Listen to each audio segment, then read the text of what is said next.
تو گھر کے اندر ماحول ہی نہیں بنتا ہے۔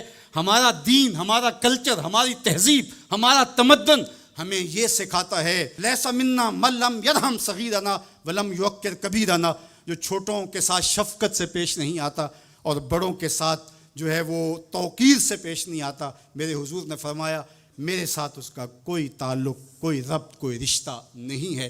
تو ہمارا دین تو ہمیں یہی سکھاتا ہے۔ تو بیم اور رجا کے درمیان ہمیں یہ سکھایا گیا۔ بات احترام کی چلی تو عقیدوں کے اندر جب غلوف پیدا ہوتا ہے تو اغیار کی سازشوں کا ہم نادیدہ اور دیدہ طور پہ شکار ہو جاتے ہیں۔ اقبال نے آج سے صدیوں قبل یہ بات جو ہے وہ ہونے والے حادثات کی نشاندہی کرتے ہوئے اپنے زمانے میں کہا تھا کہ تو کہ نشناسی خفی راز جلی ہوشیار باش، اے گرفتار ابو بکر و علی ہوشیار باش۔ کہا تو نہیں جانتا کہ تیرے ساتھ کیا کھیل کھیلا جا رہا ہے، ابو بکر اور علی کو آپس میں مقابل کھڑا کرنے والے ہوشیار ہو جا۔ یہ غیار کی سازش ہے، یہ دونوں کرنیں سینہ محمد عربی کی ہیں۔ ابو بکر بھی حضور کے ہیں، علی بھی حضور کے ہیں، عثمان بھی حضور کے ہیں، اصحاب بھی رسول کے ہیں، اہل بیت بھی حضور کے ہیں۔ ہم ان کی چوکھٹ کے فقیر بھی ہیں اور ان کے در کے بھی غلام ہیں۔ ہم تو غلام ابن غلام ابن غلام ہیں۔ ہمیں تو ان کی وساطت سے دین ملا ہے۔ ہم ایک کا نام لے کر کے دوسرے کی نفی نہیں کر سکتے۔ اللہ کے محبوب علیہ الصلوۃ والسلام نے حضرت سیدنا علی المرتضیٰ کو دیکھا اور فرمایا، مسند امام احمد بن حنبل نے اس کو روایت کیا، نہج البلاغہ میں موجود ہے، سیدنا علی المرتضیٰ فرماتے حضور نے میرے بارے فرمایا، یہلک فی رجلان محب مفرط و مبغض۔ علی تیرے معاملے میں آ کے دو لوگ برباد ہوں گے۔ تیرا معاملہ حضرت عیسیٰ والا معاملہ ہے۔ ایک نے حضرت عیسیٰ سے بغض رکھا اور ان کی ماں پہ تہمت لگا دی، اور ایک نے حضرت عیسیٰ سے اتنی محبت کی انہیں ابن اللہ کہہ دیا۔ دونوں گمراہ ہو گئے۔ فرمایا تیرا معاملہ بھی حضرت عیسیٰ کا ہے، یہلک فی رجلان۔ حضرت علی خود فرماتے ہیں میرے معاملے میں دو لوگ برباد ہوں گے، محب مفرط و مبغض۔ ایک محبت کر کے برباد ہوگا، ایک بغض رکھ کے برباد ہوگا۔ امتن وسطہ، درمیانی امت ہو تم نے ترازو کے دونوں پلڑے پورے کر کے عدل کے تقاضوں کو پورا کرنا ہے۔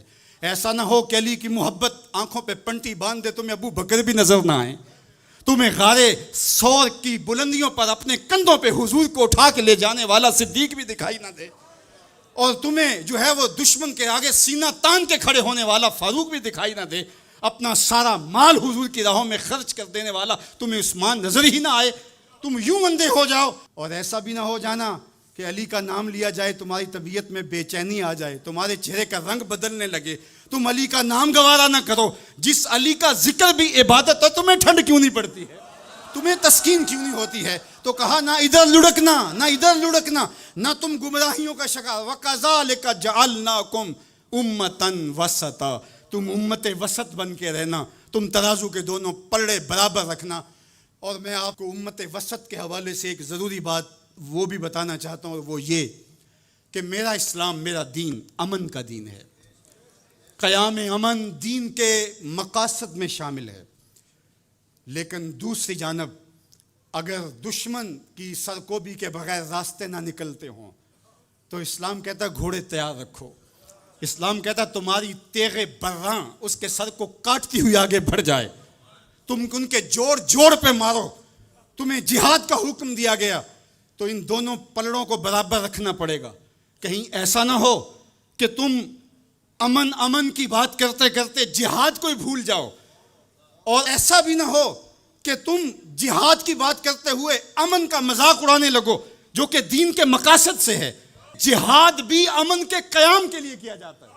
آپ فقہا سے پوچھیں، فی نفس ہی قتال قبح ہے، حسن نہیں ہے، فی نفس ہی۔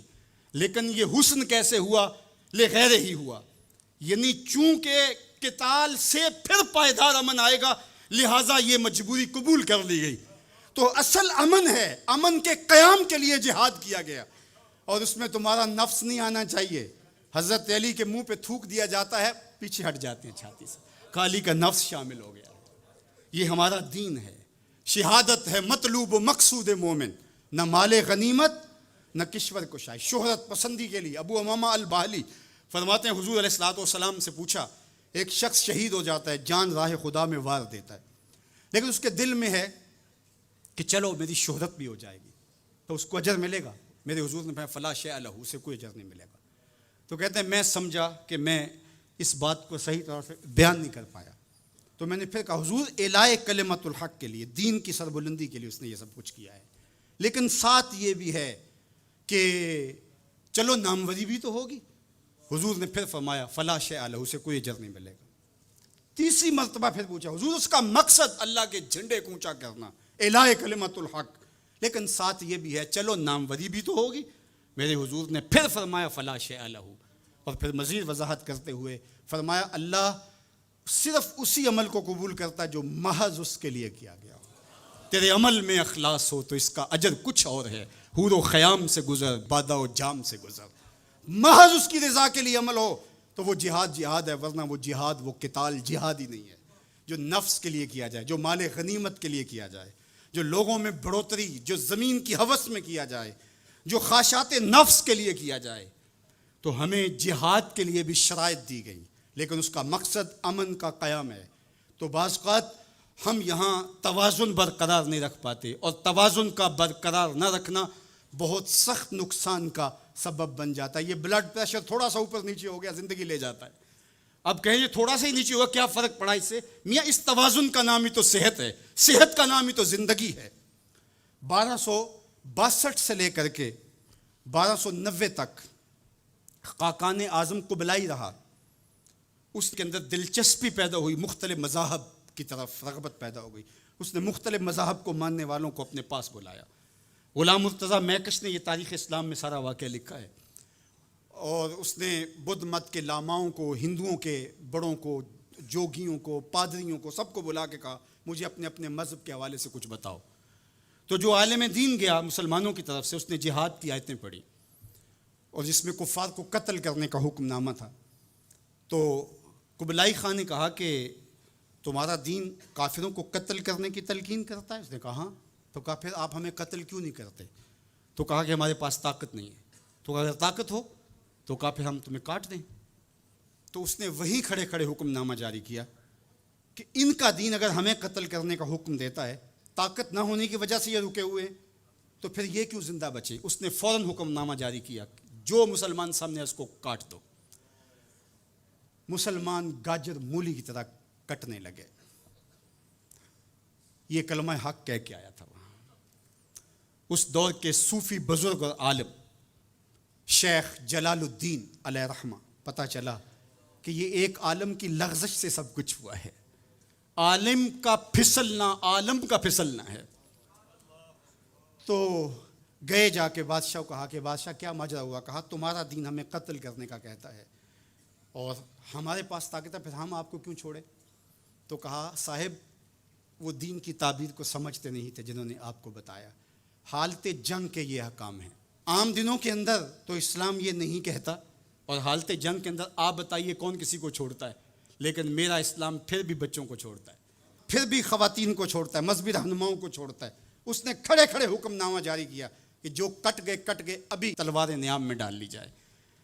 تو صاحب جب تک عدل نہیں ہوگا، جب تک آپ یک سیر علم را دامن عقل باید، ایک سیر علم کے لیے 10 من عقل چاہیے. اگر آپ ترازو کے دونوں پلڑے برابر نہیں رکھ سکتے تو تمہیں تولنے کے لیے بٹھایا کس نے؟